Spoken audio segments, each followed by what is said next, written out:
Με επιτυχία πραγματοποιήθηκε η Πανελληνία Ραδιορασιτεχνική Συνάντηση των Προεδρίων των Συλλόγων Βορείου Ελλάδος υπό την αιγίδα της Ένωσης Ελλήνων Ραδιορασιτεχνών. Μετά την εκλογή του νέου ΔΣ της ΕΕ και ανάληψη των καθηκόντων του Προεδρού Γιάννη Τραΐκου, ζητήθηκε από το Σύλλογο Ραδιορασιτεχνών Μαγνησίας με κωδικό όνομα ΣΥΡΜΑ να αναλάβει τη διοργάνωση μιας ραδιορασιτεχνικής συνάντησης των Διοικητικών Συμβουλίων των Συλλόγων της Βορείου Ελλάδος με το Προεδρείο της ΕΕ.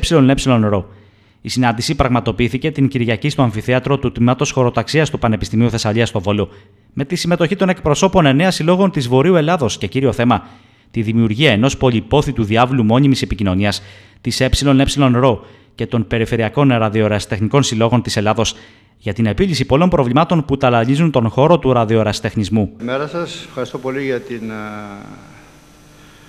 παρουσία σας εδώ.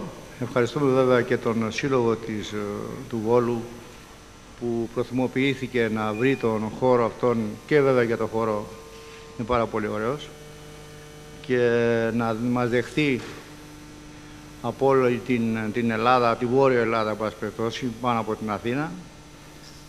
Θα γίνει μια δεύτερη συνάντηση με τα νησιά και την Πελοπόννησο σε κάποιο άλλο χώρο στην Αθήνα. Θα ενημερωθείτε γι' αυτό. Ελπίζω να έχετε γράψει όλοι το διακριτικό σας και το όνομα και το email για να έρθουμε σε επαφή μαζί σας. Και επίσης και οι σύλλογοι εκεί, με ποιους αντιπροσωπεύονται, με ποια παιδιά αντιπροσωπεύονται, τα ονόματά τους και τα email, να στείλουμε πάλι και εκεί ό,τι θα κουβεντιαστεί εδώ.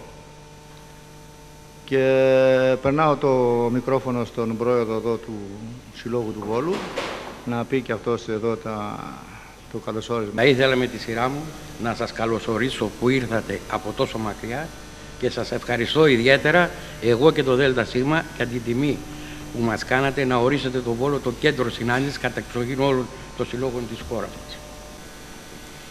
Και εύχομαι στο Βόλο να είναι η πόλη που θα βρεθεί η χρυσή τομή των προβλημάτων που μας απασχολούν χρόνια τώρα και να τυπωθούν λύσεις και νέες ιδέες που θα κάνουν το χόμπι μας πιο ορατό, πιο όμορφο και περισσότερο πιο δημοφιλές στους νέους ανθρώπους.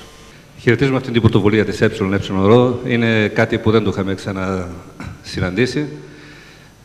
Είχαμε μια κλοπή αναμεταδότη. Βασικά ο σύλλογος μας πάντα ήταν δεκτικός. Ό,τι προτάσεις, ό,τι αλλαγές τις έβλεπε με καλό μάτι όταν ήταν θετικές.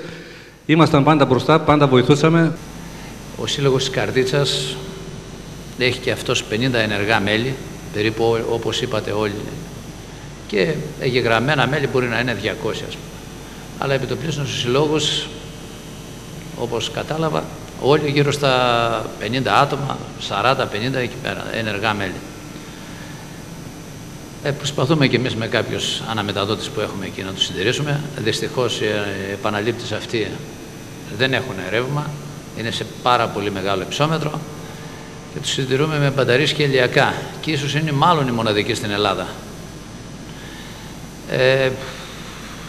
Στο σύλλογό μας έχουμε και ένα αυτοκίνητο και τα έξοδα μας είναι πάρα πολλά, που ανήκει πραγματικά στη ραδιολέση Καρδίτσας.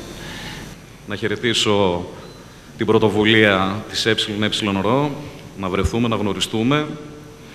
Να ευχαριστήσω για τη φιλοξενία το Σύλλογο Μαγνησίας και για τη διοργάνωση, που δεν είναι εύκολο πράγμα. Ήδη από τους εκπροσώπους που προηγήθηκαν, ό,τι έχω ακούσει, λίγο πολύ τα προβλήματα είναι κοινά. Οπότε θεωρώ ότι η συζήτηση που θα ακολουθήσει θα αποτελέσει ένα καλό εφαλτήριο επίλυσης αυτών των προβλημάτων που έχουμε σαν σύλλογοι όλοι. Η ΕΕ εκπροσωπεί τον ραδιορασιτεχνισμό της Ελλάδος στην παγκόσμια ραδιορασιτεχνική κοινότητα.